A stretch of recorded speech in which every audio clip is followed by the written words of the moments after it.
Oke, kita mulai ya.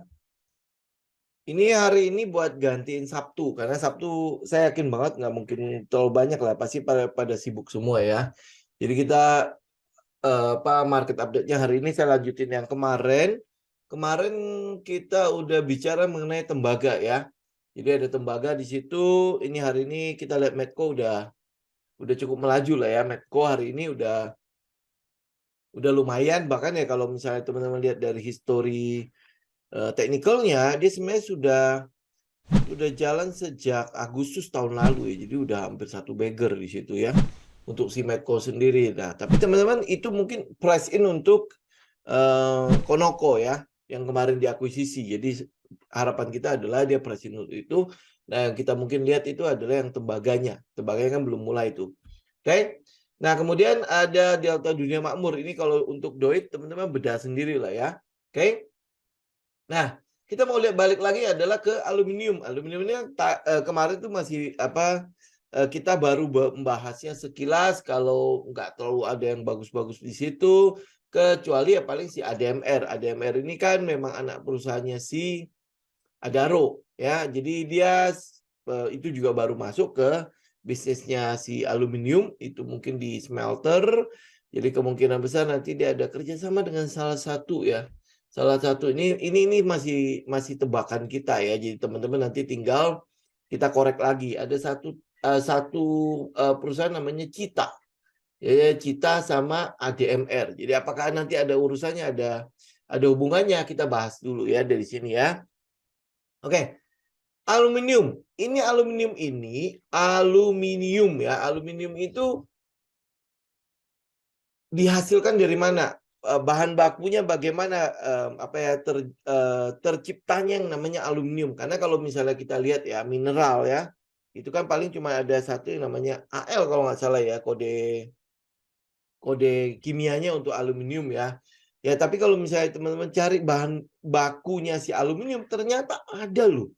Ada bahan bakunya. Jadi aluminium itu sebenarnya diciptakan, dengan kata lain gitu lah ya, diciptakan. Jadi dia bukan benar-benar adalah bahan mineral yang digali dan jadi gitu loh. Ya, kelihatannya seperti itu. Tapi kalau misalnya ada yang salah, teman-teman bisa kasih masukan ya.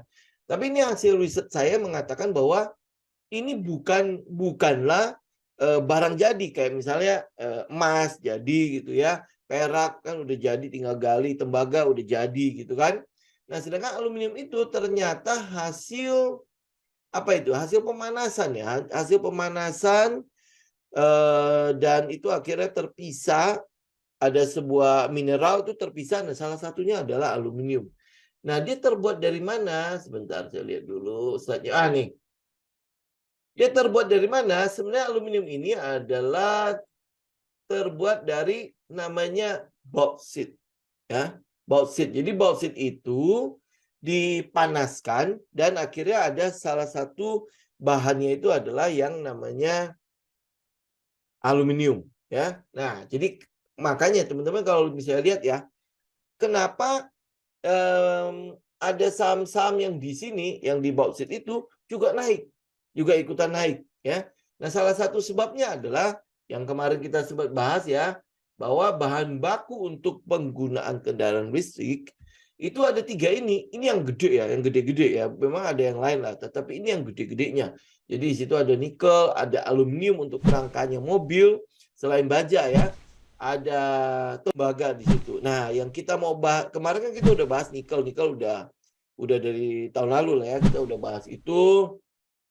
Kemudian tembaga sudah kita bahas kemarin, dan ini hari ini kita mau bahas tentang aluminium. Nah, aluminium itu ternyata itu bukan mineral sendiri. Dia dihasilkan oleh pembakaran ya, atau mungkin pemisahan dari salah satu mineral namanya bauksit. Ya, nah oleh sebab itu makanya kita perlu lihat nih. Kalau cuman tahu aluminium toh, ya memang udah ada beberapa kan penghasil aluminium atau mungkin pabrik aluminium, kita udah tahu siapa-siapa saja. Tetapi ternyata itu dihasilkan oleh satu mineral lagi. Karena itulah ada kebijakan dari pemerintah menutup keran bauksit juga, ekspor bauksit juga. Ya, nah itu makanya itu mungkin ya teman-teman kalau udah lihat kayak gini harusnya ada something kenapa ditutup bauksit itu. Ya pasti ada gunanya kan? Benar nggak? Ada kayak apa ya? Kalau kita bilang kita harusnya curious gitu ya. Ada sebuah hal yang membuat kita tertarik. Kenapa ya pemerintah harus menutup bauksit? Ini sebenarnya gunanya untuk apa? Ternyata hasil research kita itu ternyata ini adalah bahan untuk pembuat atau bahan baku untuk membuat si aluminium itu sendiri. Karena itulah makanya bulan Juni ya berarti sama seperti tembaga ya. Jadi bulan Juni itu akan ditutup kerannya. Akan di-stop untuk ekspor mentahnya.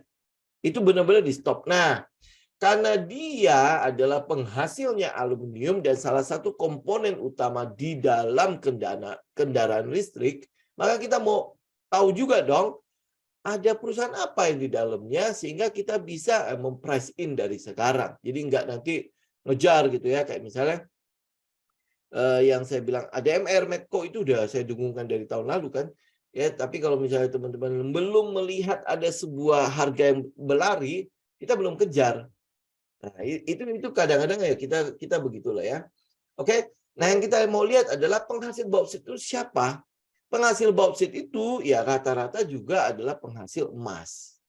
Ya rata-rata juga adalah penghasil emas. Karena kalau lu gali emas ya memang mau nggak mau pasti ada peraknya. Pasti di situ saya nggak tahu Indonesia ada platinum nggak ya. Nah pasti ada bauksit-nya. Itu ya. Jadi maka dari itu MDKA nongol lagi.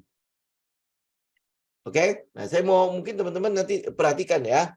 MDKA itu sudah nongol di 3 tempat. Ya masih ingat nggak yang kemarin? Ya saya mungkin kasih lihat sebentar ya. Ini kan nikel, aluminium dan tembaga kan. Kita lihat penghasil nikel di situ ada MDKA. Ya penghasil nikel di situ ada MDKA. Kemudian penghasil aluminium di sini kan nggak ada MDKA ya. Benar ya? Di sini nggak ada MDKA. Tapi penghasil tembaga dia ada MDKA di situ. Ada kupernya kan dia. Nah ternyata MDKA nongol lagi pada saat kita bahas bauksit. Oke, ya. Ini MDKA. Jadi makanya kenapa harganya dari kemarin itu nggak turun-turun ya, nggak turun-turun ya paling dia ngebest doang di situ. Kemudian setelah break 4.500 dan sampai hari ini masih belum turun. Ya, ini kenapa? Ya karena banyak sekali yang sedang memprice in untuk si MDKA. Apalagi sekarang ditambah satu lagi yaitu emas. Emas itu kan lagi tinggi-tingginya tuh harganya sekarang. Ya, kalau lihat dari teknikalnya ini dikit lagi nanti mungkin akan break high yang terjadi sebelumnya. Apakah dia bisa sampai ke atas 2.000? Nah, kalau iya, teman-teman bisa lihat ini sekilas aja ya, teman-teman lihat teknikalnya aja. Ya, teman-teman pasti udah tahu lah kesimpulan dari EV itu jadi apa ya.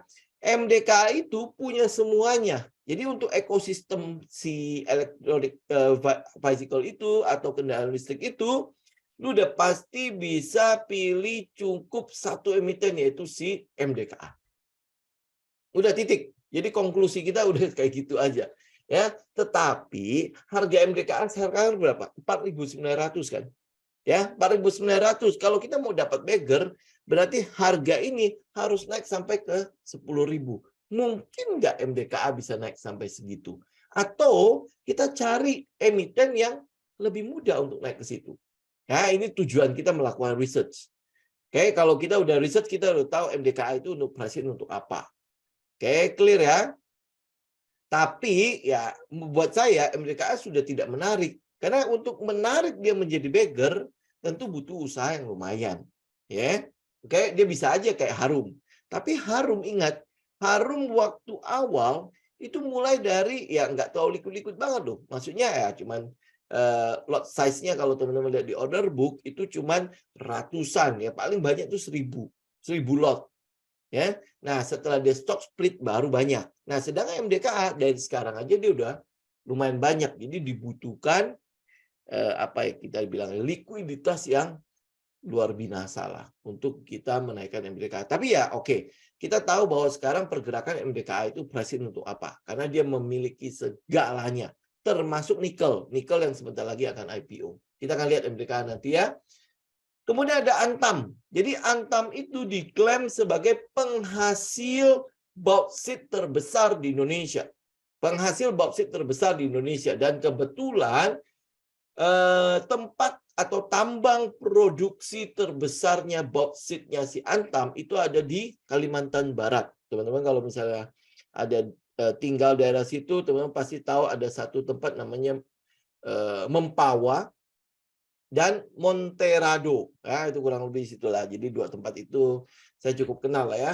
Nah, itu adalah tambangnya emasnya si Antam plus bauxit. Jadi bauxit terbesar itu ada di situ. Ya, itu Antam. Nah, terus kedua TBMS. Karena apa? Karena dia punya tembaga, biasanya ada bauxit juga di situ. Ya. Kemudian ada Medco. Medco itu saya pikir ya pasti datang dari Aman Mineral.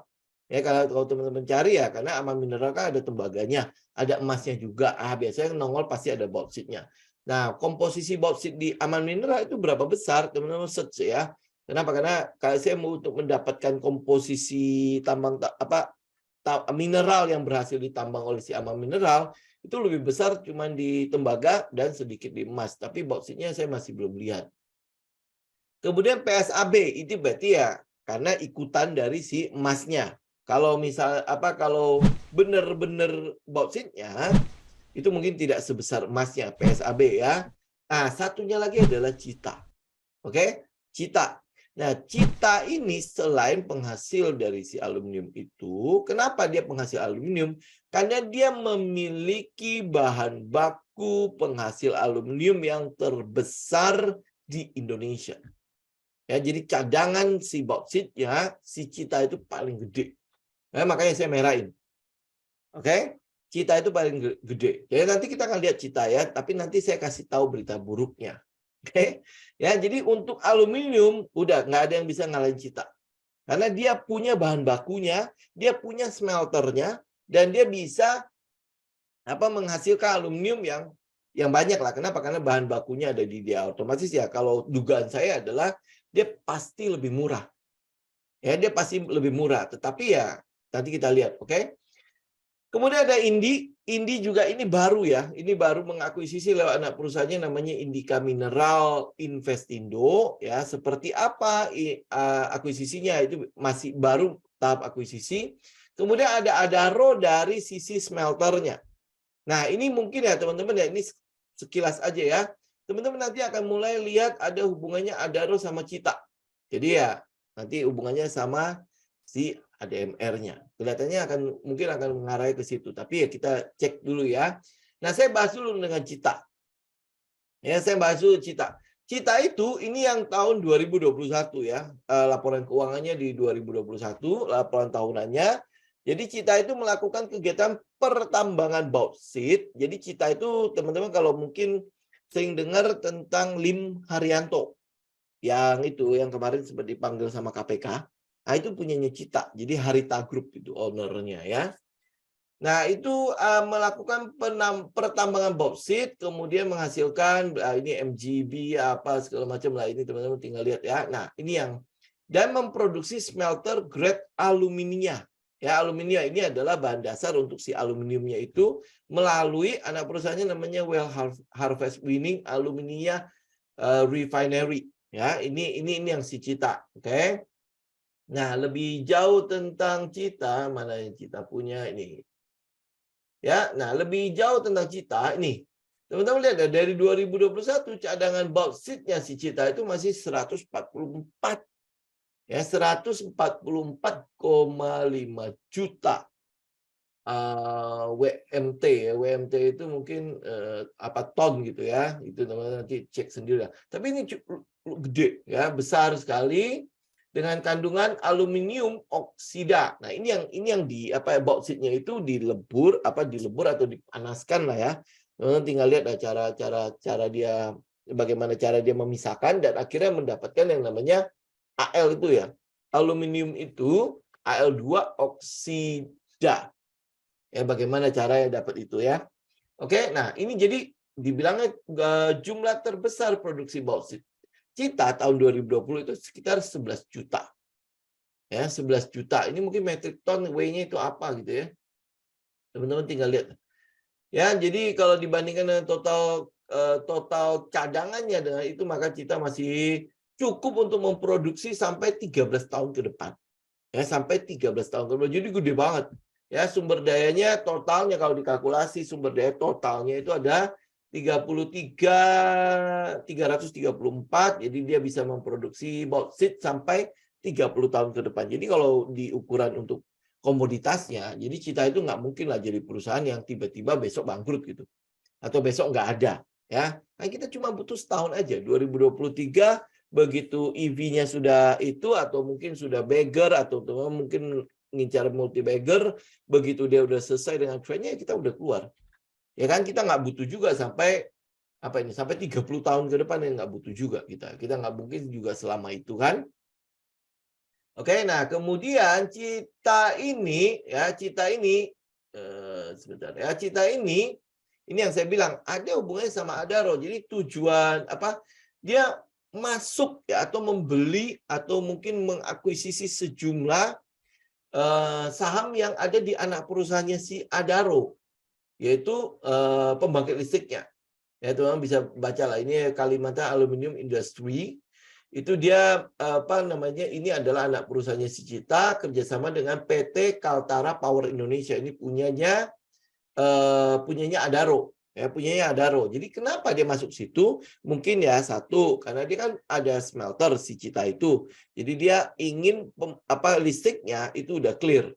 Mungkin ya di situ. Jadi dari situ, apakah ini nanti ada hubungannya sama ADMR? Karena ADMR juga memproduksi yang namanya aluminium, dan dia sudah melakukan MOU atau kerjasama dengan Hyundai untuk pemasok aluminium itu.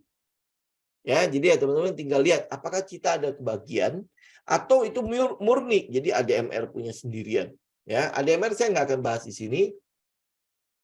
Nah, ini ya teman-teman bisa lihat ya. Jadi Cita itu akhirnya menyuntik modal kepada dua perusahaan tadi yang pembangkit listrik itu, ya, untuk ya tadi smelter sama pembangkit listriknya. Jadi dia cuman untuk memuluskan lah ya, memuluskan corporate actions-nya, agar nanti kalau tidak bisa diekspor lagi bauksit-nya, jadi dia bisa mengolahnya. Jadi hilirisasi, smelternya udah ada. Smelternya itu punyanya si Adaro.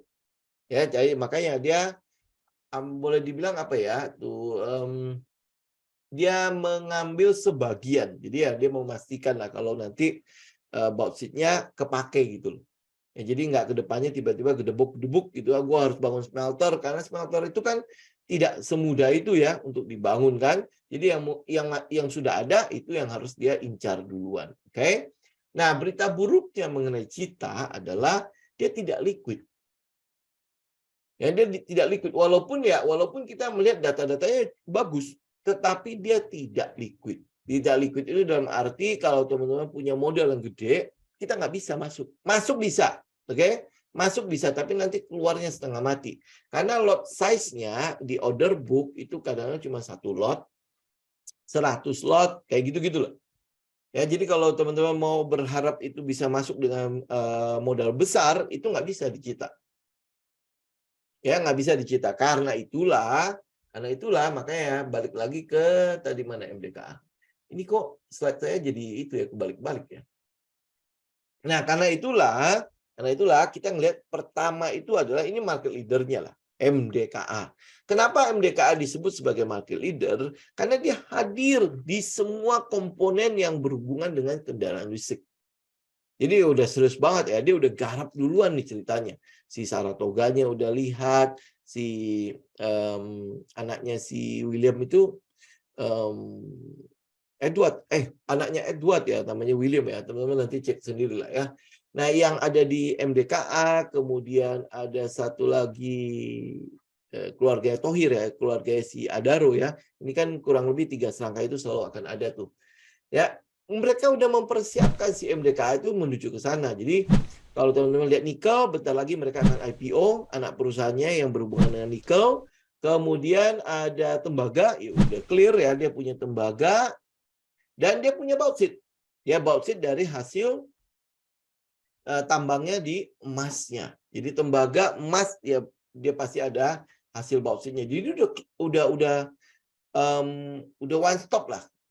Kita boleh katakan seperti itu one stop. Jadi kalau kita lihat MDKA, ini adalah MDKA, jadi ini adalah IPO-nya namanya Merdeka Baterai. Itu adalah anak perusahaan yang akan akan bergerak di bidang nikelnya. Jadi di unit bisnis nikelnya. Jadi PT Merdeka Baterai Material. Ya, ini yang nanti akan di IPO. Nah, mungkin teman-teman jadi bisa perhatikan, tapi saya nggak gitu sarankan sih ya.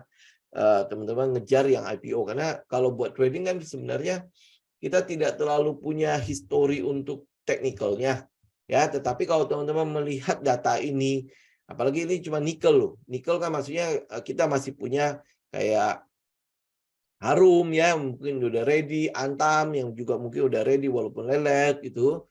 Ya, itu mungkin akan jauh lebih aman karena kita bisa lihat teknikalnya. Sedangkan kalau untuk IPO, saya nggak terlalu sarankan, kecuali mungkin kalau dia IPO untuk tembaga, untuk apa, untuk bauxit, mungkin kita masih bisa memperhitungkan di dalamnya. Tapi kalau ini kan IPO untuk nikel, yang mana perusahaan nikel itu bukan nggak ada lagi di bursa, udah ada. Jadi udah ada ya, lebih baik teman-teman ngambil yang sudah ada saja ya.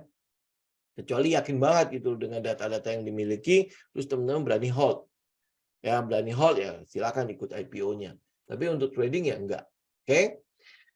Nah, apa yang membuat kita memperhatikan si MDK untuk bauxitnya? Dia punya 5 tambang emas dan tembaga. Dia punya 5. Jadi ini data 2021.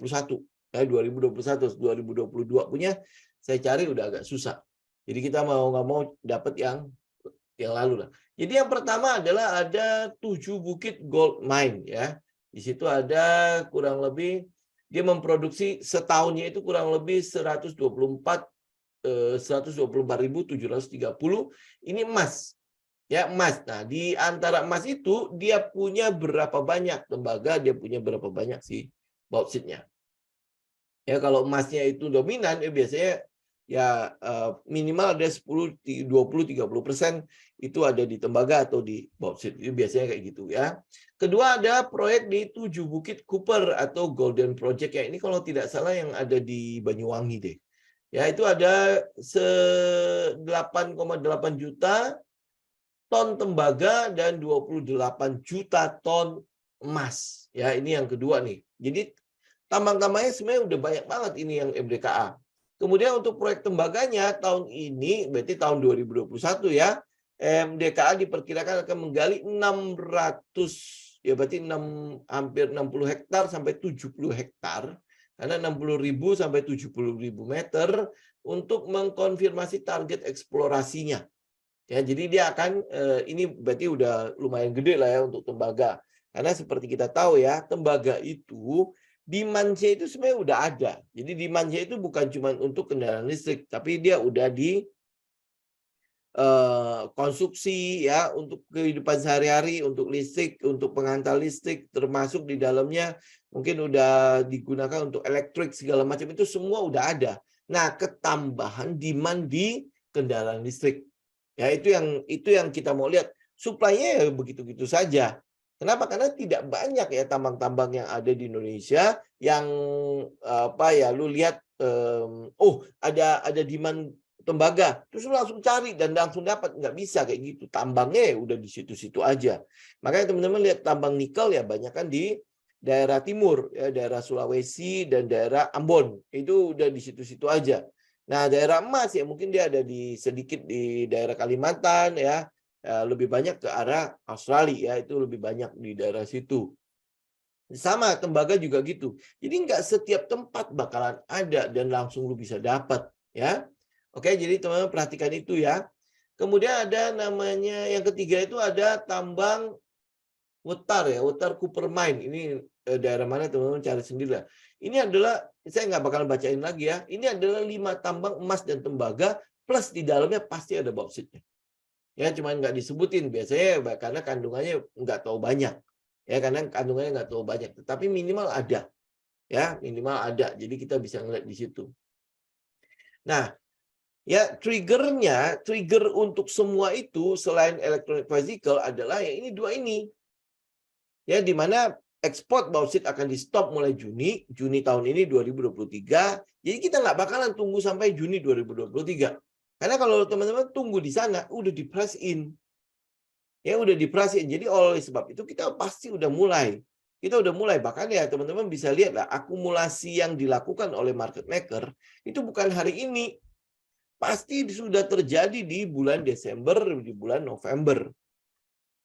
Ya kan? Bahkan kalau teman-teman lihat Medco atau MDKA itu udah naik, udah lumayan. Ya Medco sendiri itu udah naik hampir 100% lebih kok. Apalagi plus hari ini berarti udah 100% lebih. Ya karena apa? Karena kalau untuk Medco dia udah memprice untuk kenaikan harga minyak kemarin. Ya, belum lagi soal yang diakuisisi Conoco. Conoco itu lumayan loh. Ya, nanti kalau tidak salah ada slide mengenai si Medco itu sendiri. Ya, itu yang kita lihat. Jadi ini adalah triggernya. Trigger ini akhirnya kan diumumkan tuh. Jadi teman-teman bisa lihat ADMR udah mulai kembali nih breakout. Hari ini dia breakout 1750 kalau tidak salah itu resistennya dia breakout nih, udah breakout. Nah, tinggal lihat volumenya. Harusnya volumenya sih pasti cukup tinggi. Kemudian si Medco bahkan hari ini gap up. Ya, hari ini gap up. Kita bahkan masih membicarakan itu secara baru mau membuka tentang Medco ya dia udah udah breakout duluan. ADMR juga udah breakout duluan. Kemudian kalau teman-teman lihat ya saham-saham yang berhubungan dengan emas itu juga udah duluan. MBKA juga udah, Antam juga udah. Kemudian kemarin udah sempat ya yang saham-saham yang PSAB lah, kemudian Arci lah dan sebagainya kan. Itu udah mulai kan dia udah mempricing kenaikan dari si harga emasnya sendiri. Oke, nah terus habis itu kita lihat si Medco, slide-nya nggak di sini. Oke, ya jadi saya cuman biar nggak tahu panjang aja. Jadi kesimpulan untuk electronic vehicle untuk 2023, nikel teman-teman tinggal lihat lah video yang sebelumnya tahun lalu punya kalau tidak salah kita udah dapat yang si Harum ya. Nah kalau teman-teman mau lanjutin ya saya nggak tahu nanti kenaikan harga nikelnya bisa setinggi apa lagi, tapi kelihatannya udah terprice in atau tercermin pada fundamental perusahaannya.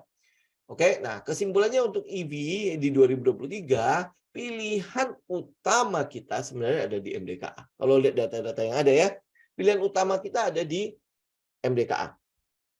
Ya, saham ini memiliki hampir semua jenis komoditas yang dibutuhkan untuk electric vehicle. Ya, ini bahasa benarnya. Oke, atau kendaraan listrik mulai dari nikel, bauksit sebagai bahan baku aluminium dan tembaga. Jadi dia punya semuanya plus emas. Ya, plus emas. Apalagi ditambah dengan kenaikan harga emas membuat MDKA itu benar-benar menarik sekali. Ya, benar-benar menarik sekali. Tapi apakah dia menarik dari sekarang? Enggak. Kalau dikumpulkan, dia udah dikumpulkan sejak lama. Ya. Jadi kalau dibilang itu periode steal-nya, periode silumannya, periode akumulasinya, itu sudah terjadi. Nah, kita adalah bagian dari yang buat kalau teman-teman udah melakukan riset itu, kita kejarnya adalah pada saat dia breakout. Jadi ini adalah institusional support-nya. Jadi pasti udah mulai ada institusi yang mulai masuk untuk MDKA, apalagi ini awal tahun. Ditambah lagi sebenarnya yang ini jangan bilang begitu ya. Yang mungkin kita harapkan adalah adanya koreksi. Oh, kita harapkan banget. Jadi kalau misalnya ada koreksi pada bursa atau koreksi pada indeks, mungkin akan terjadi yang mungkin kayak anggaplah itu adalah resesi yang ringan, ya resesi yang ringan. Jadi kayak terjadi pada 2014 ya, di mana yang krisis Yunani itu kan resesi yang ringan. Ya, istilah mereka itu adalah mild recessions ya. Jadi koreksi yang kecil. Ya, koreksi yang kecil. Ini mungkin nggak terjadi karena gini yang kita lihat itu sekarang eskalasi untuk Rusia Ukraina itu udah mulai tinggi. Udah mulai kembali tinggi, ya. Itu yang kita lihat. Kemudian ada inflasi di Eropa. Inflasi di Eropa itu udah mulai gede-gede loh. Ya, udah mulai besar-besar. Jerman itu kalau tidak salah itu udah sekian tahun sekian tahun itu berapa besar ya? Ya, oke. Nah, kemudian Jepang itu berapa tahun ini inflasi yang paling tinggi ya. Jadi udah sekian lebih parah lagi. Kalau saya nggak salah baca itu hampir sekitar 30 tahun yang lalu. Jadi ini adalah inflasi yang paling tinggi sepanjang 30 tahun itu. Ya, mungkin nggak sih akan ada trigger untuk koreksi di situ, ya kita tinggal nantikan aja lah secara teknikal. Karena kalau sekarang saya bilang koreksi, nggak bakalan didengar. Kenapa? Karena market lagi euforia. Ya, market lagi bagus-bagusnya kan. Oh, naik tinggi, ayo. Ini Januari efek dan sebagainya. Betul, kita masih akan menghadapi yang namanya musim dividends. Masih banyak kok yang sentimen-sentimen yang bisa menggerakkan pasar. Musim dividen. Nah, mungkin setelah lewat dari musim dividends itu, yang mungkin saja loh ya, saya nggak meramal atau nggak ngapa-ngapain ya. Kita hanya cuma melihat aja. Kalau seandainya terjadi koreksi, nah ini pilihan teman-teman, yang teman-teman incar duluan. Karena ini trennya kan. Nah, kalau MDKA koreksi, lu pilih itu duluan. Cuman ya tinggal teman-teman ukur. Kalau teman-teman mau cari bagger, ini dari harga sekian nih 4.000. Untuk bagger itu kan berarti harus ke 8.000. Masih bisa nggak? Ya kelihatannya sih MDK mungkin masih bisa lah kalau cuma satu bagger gitu ya. Nah, tapi kalau teman-teman prinsipnya mau multi bagger, maka carilah yang kapitalisasi pasarnya lebih kecil. Sehingga kalau dia naik, contoh misalnya, kalau misalnya ada emiten yang mungkin selengkap MDKA, dia harganya baru 200. Nah, 200 ke 1.000 kan gampang. Ya kan? Contoh misalnya kayak ADMR. ADMR itu kan dia IPO-nya 250 tuh. Lari sampai ke 3.000. Gitu.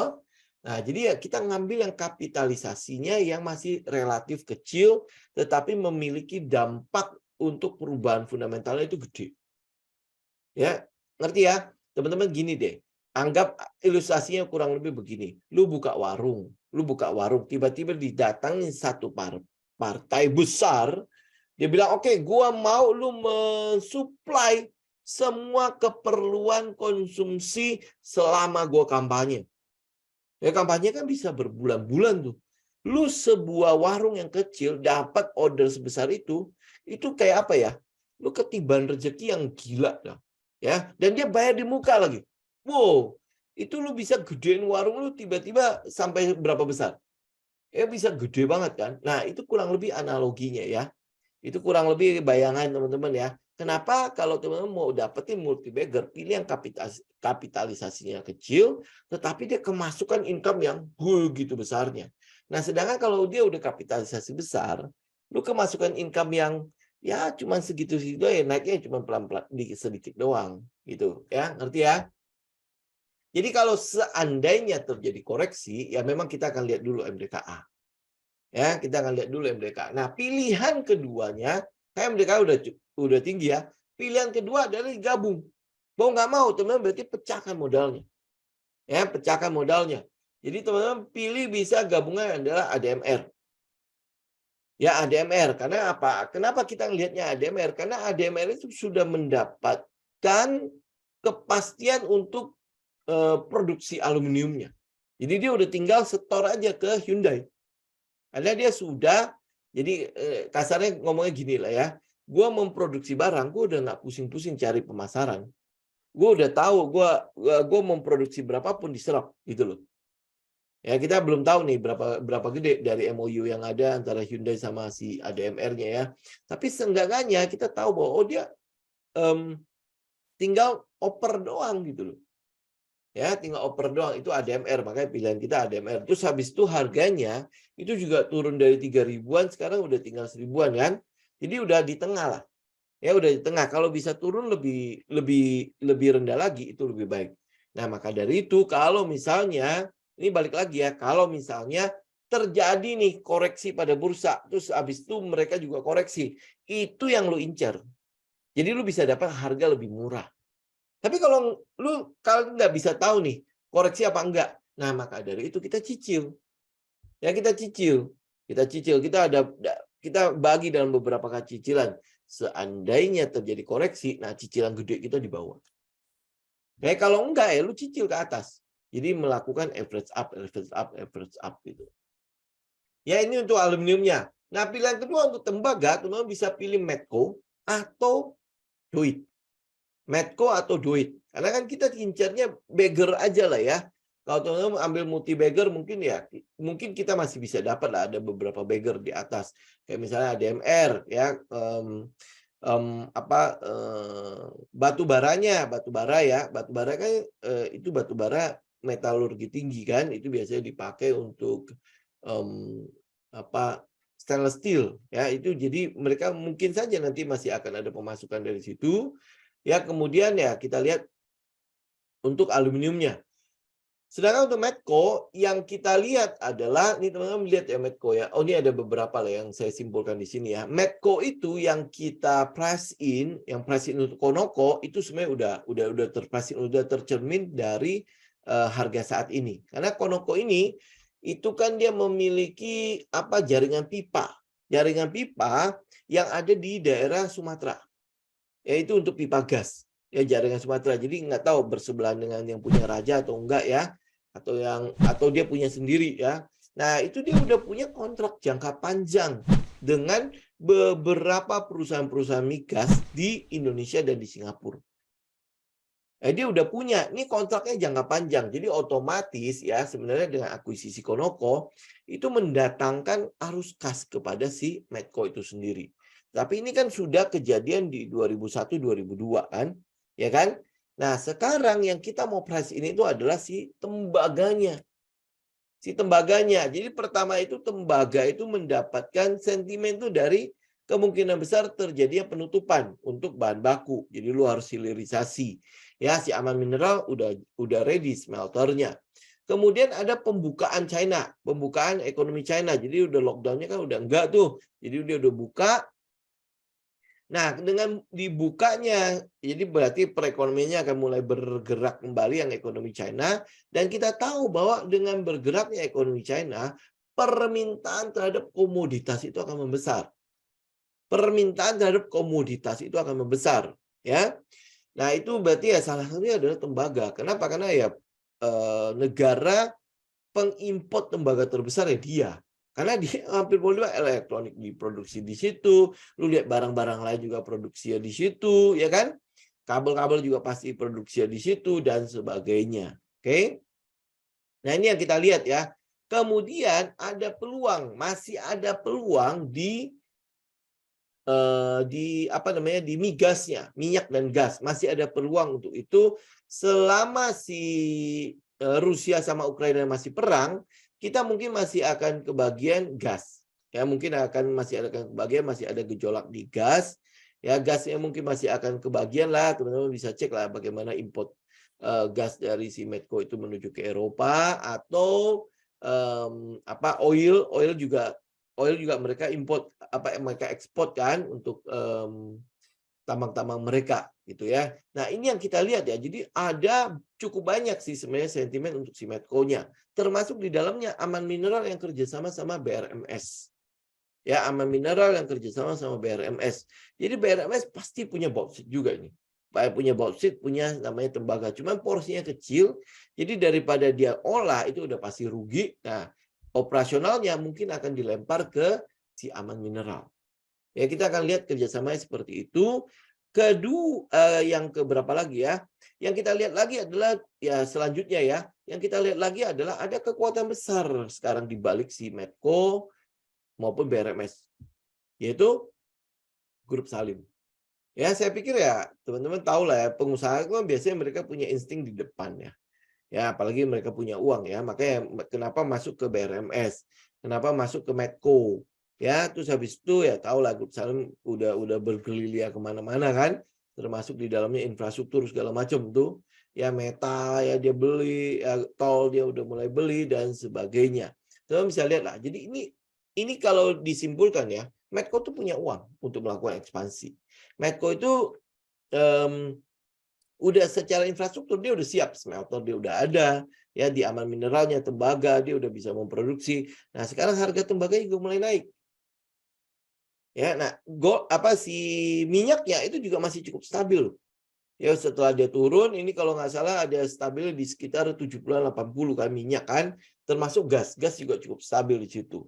Jadi kita lihat, kalau kita lihat ya, apalagi untuk si Medco-nya udah mulai dividen, udah mulai pembagian dividen sepanjang 2023, Medco itu mungkin masih akan cukup bertahan dengan laporan keuangan yang baik di 2023 2022 itu cukup baik. Nah, sekarang 2023 ketambahan dari pemasukan tembaga. Ya, ini yang sedang kita price in untuk itu ya. Kemudian kalau untuk DOIT, ya Delta Dunia Makmur, ini saya senangnya itu adalah satu, angkanya kecil. Ya, DOIT itu sekarang 300. Pas 300. Ya, sebelum kita ngomong itu ada di 280-an. Ya, dia pas di 300. Angkanya 300. Ini DOIT ini dulu ya pas booming batubara yang pertama itu, saya sempat dapat 53 perak tok ya sampai akhirnya di atas. Nah, DOIT ini bedanya apa dia hari ini dengan kemarin? Yang hari ini sama yang dulu. Dia hari ini itu kalau dulu itu dia adalah kontraktor, ya sekarang dia pemilik tambang. Dia pemilik tambang, ya pemilik tambang batu bara yang ada di Australia melalui Buma ya, Buma ya dia punya Buma. Kemudian kemarin mengakuisisi tambang tembaga. Ya pasti untuk apa ya? Untuk ekosistem si kendaraan listrik ini. Ya, nah pada saat diakuisisi tembaga itu sebenarnya udah ini kan belum price in untuk tembaga loh ya. Harga si DOIT yang hari ini itu belum memprice in harga tembaga. Apa untuk pemasukan tembaga kan? Tembaga itu mungkin nanti di 2023 itu sudah mulai akan ada kelihatan lah pemasukan untuk si tembaganya. Jadi dengan masuknya tembaga dan apalagi dia memiliki opsi untuk membesarkan lagi kepemilikannya di Asiamat atau Asiamat gitu ya. Nah, sekarang kan dia punya sekitar hampir 25% ya. Nah, dia punya opsi untuk memperbesar kepemilikannya. Ya, oke. Nah, kalau dia memperbesar lagi kepemilikannya, berarti kan ketambahan lagi pemasukan dia, tambahan pemasukannya dia dari sisi tembaga. Ya, ditambah lagi tembaga 2023 ini memang adalah trennya adalah kendaraan listrik. Semakin nyata lah kendaraan listrik karena IBC Indonesia Battery Company itu juga sudah mulai akan beroperasi 2023 dan 2024 sudah mulai akan itu memproduksi barang ya. Kemudian ini yang kita lihat ya, kalau dia sampai memperbesar kepemilikannya, punya uang nggak dia? Punya, karena apa? Di baliknya ada namanya North Star ya, dan North Star di situ ada Peter Tanuri dan sebagainya. Uangnya ada. Kalau enggak dia nggak bisa mengakuisisi sebuah tambang itu sampai 1 triliun lebih waktu di 2021 atau 2022. 1 triliun lebih loh, itu bukan uang sedikit. Ya kan dia bisa mengakuisisi itu. Dan habis itu dia mengakuisisi lagi si Asiamet. Mungkin ratusan miliar ya, tetapi ini menunjukkan bahwa dia punya cash. Ya, dia punya cash. Jadi ini DOIT ini itu bisa menjadi underdog yang mungkin saat ini belum terlalu diperhitungkan oleh orang-orang. Lu mau pricing apa? Ya, yang semua orang tahu saat ini kan dia masih adalah perusahaan tambang, kontraktor tambang. Kontraktor tambang, tapi yang mungkin yang tambang yang di Australia udah tahu lah ya orang ya. Nah, yang tembaga ini mungkin belum terlalu kedengeran. Oke? Ya, nah kita tinggal lihat ya, apakah kemampuan si DOIT ini bisa balik lagi. Karena dulunya tahun berapa itu ya, pokoknya tahun lumayan lama lah, masih 2000-an juga. Itu dia pernah mencapai 1000 lebih. Ya, dia pernah mencapai 1000 lebih. Waktu zamannya si siklus batubara lagi bagus-bagusnya tuh. Ya, nah apakah ini tembaga itu akan mengantar dia? Saya nggak putus sih sampai dia ke 1000. Ya minimal oke lah dia dari sekarang 300 menjadi 600 saja. Lebih mudah mana? 4000 ke 8000 atau dari 300 ke 600. Itu aja ya. Kalau lebih mudah, ya maksudnya gini ya teman-teman tinggal lihat ya. Kalau gue masukin likuiditas ke yang 4000, itu kan gue perlu dapat lotnya cukup sedikit kan. Nah daripada, ini mungkin pikiran saya loh ya, saya nggak tahu teman-teman bagaimana. Nah uang yang sama saya masukin ke yang memang ada sentimen, saham yang memang ada sentimen, tetapi nilainya lebih kecil. Jebret. Walaupun lot size-nya besar, lot size-nya mungkin likuiditas untuk di order book-nya juga gede ya, lot size-nya, tapi dengan masuknya dana gede, itu harusnya akan jauh lebih mudah untuk menggerakkan. Gitu. Ya, itu yang kita lihat. Jadi ya saya pikir untuk sekarang begitu dulu ya. Kalau misalnya teman-teman nanti Selasa kita lanjutin lagi untuk teknikalnya deh. Ya, tapi seenggaknya konklusi kita untuk trend ini itu udah begini aja. Ya, jadi pilihan saya adalah ya MDKA, tapi kalau bisa dia koreksi. Ya, dia koreksi paling dia nanti akan swing ke bawah. Ini kan sedang tegak lurus tuh. Ya, kita udah pasti nggak mungkin kejar. Oke? Kecuali kalau teman-teman udah masuk di 4.500 pada saat breakout ya sudah berarti udah di dalamnya. Nanti tunggu dia koreksi baru kita masuk. Oke? Dia mencari yang namanya higher low, ya higher low. Oke, nah kemudian yang kedua itu yang kita pilih ya mau nggak mau kombinasi ADMR. Mungkin sekarang juga udah breakout ya, baru breakout sih.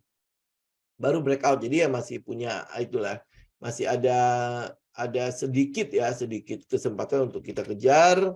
Ya maksudnya kita masuk juga masih belum tahu jauh-jauh banget, tetapi kalau teman-teman bisa, kita paling ya nunggu dia pullback ke daerah sekitar, sebentar saya lihat, ke daerah sekitar 1460-an ya, 60-an sampai berapa? Ya sampai 1500, kurang lebih jauh lebih enak ya dari 1600 ini. Karena kan teman-teman bisa lihat daerah kopong-kopongnya kan cukup banyak di bawah. Ya, ini makanya sedang kita tunggu nih, apakah akan ada koreksi pada bursa atau enggak. Ya kalau enggak ya berarti mau ngomong kita cicil. Ini kan kayak ADMR itu udah break 1735, itu baru break hari ini. Ya hari ini confirm break, ya apakah nanti dia ada pullback? Nah ini yang sedang kita tunggu karena daerah kopongnya lumayan. Kemudian untuk Medco kan hari ini kan udah ini ya, udah gap up kan. Nah kalau udah gap up kan harusnya teman-teman tahu lah, nggak gap loh. Tadi pagi sih gap ya kayaknya ya. Karena openingnya di 1260. Ya 1260 close kemarin, enggak ya, kurang lebih enggak jadi gap nih. Tetapi itu udah melahirkan wilayah kopong nih. Pada saat dia break daerah 1220 itu pada saat dia break tuh itu udah ada daerah kopong, apakah dia harus tes ke 1200 dulu atau enggak. Ya. Nah, kalau Doit itu selama masih di atas kemarin itu ya, kita maunya kalau bisa harapan kita kalau bisa dia nge-base dulu dari 2600 sampai ke 2060 sampai 340.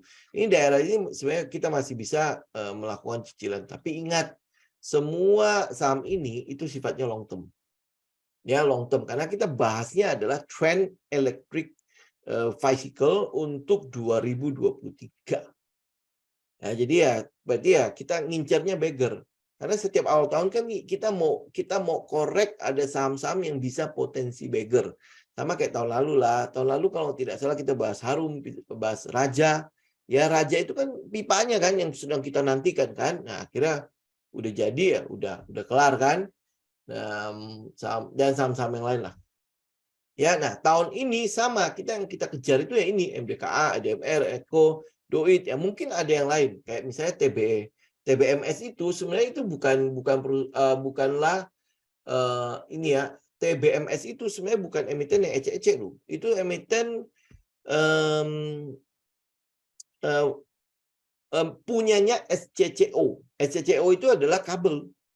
Ya itu adalah produsen kabel Supreme. Supreme itu adalah perusahaan kabel yang afiliasi sama Jepang, ya sama Jepang. Tapi ya nggak hidup gitu aja, ya nggak hidup. Jadi ya mau secerah apapun dia, ya nggak terlalu menyenangkan. Sama kayak Cita ini. Cita itu sebenarnya bagus banget dalamnya, tetapi nggak liquid. Jadi kalau nggak liquid ya kita untuk yang kita trading kan ya nggak terlalu menarik banget. Jadi mau nggak mau dari semua pilihan itu yang kita lihat ya ADMR, Med, Doit dan si MDKA. Kenapa nggak antam? Ya teman-teman pasti tahu lah ya. Itu terlalu banyak kuntul-kuntulnya gitu. Jadi ya untuk naik ya untuk melakukan akumulasi juga setengah mati susahnya. Oke, ya teman ngerti lah ya. Lu gimana mau akumulasi kalau semua orang memegang keras gitu, kenceng banget barangnya, mau dilepas, jangan, gue kan mau pricing untuk IBC segala macam. Nah, gue kalau jadi market maker males juga gitu loh. Ngumpulin barang harus ekstra bikin fear ke mereka.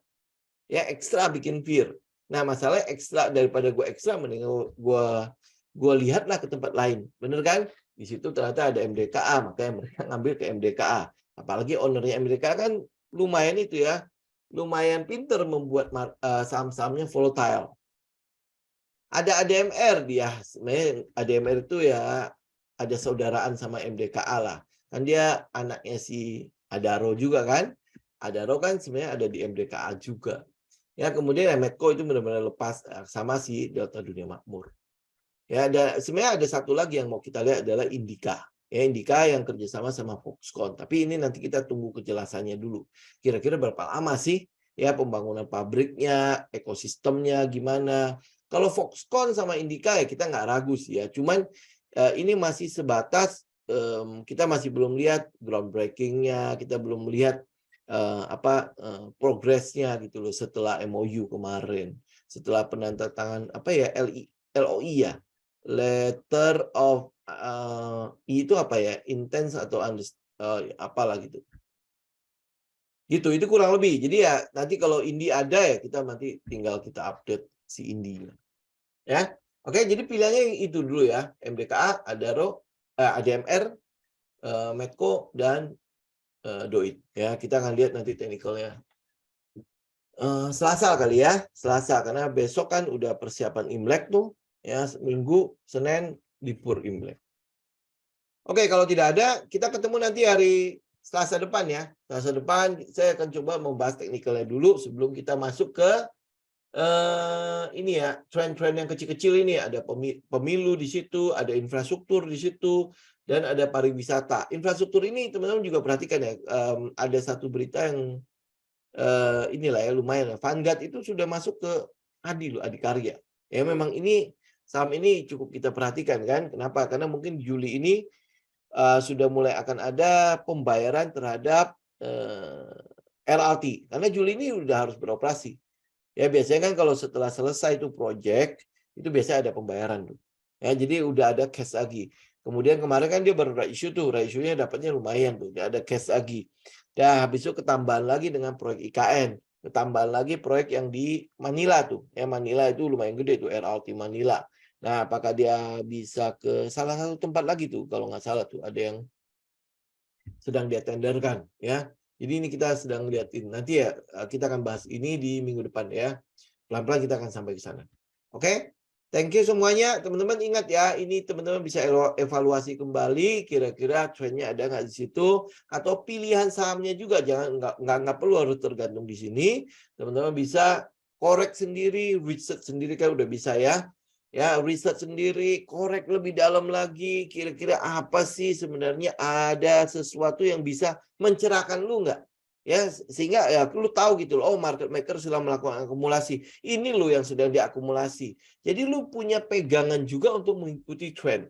Jangan sampai nanti tiba-tiba udah naik gitu ya, udah di atas, apa yang harus gue lakukan? Nah, itu jangan. Ya, lu harus punya itinerary-nya. Ya, lu harus punya trading plan lu. Lu mau position kah, lu mau swing kah, tapi yang minimal lu punya plan dan itu lu pegang. Ya, itu peta lu. Ya, peta lu untuk mengikuti trennya. Oke, thank you semuanya. Sampai ketemu lagi di hari Selasa. Oh iya, selamat Happy Chinese New Year buat teman-teman yang ngerayain juga ya. Kalau mau kirim angpau boleh. Ya, oke, thank you semuanya. God bless.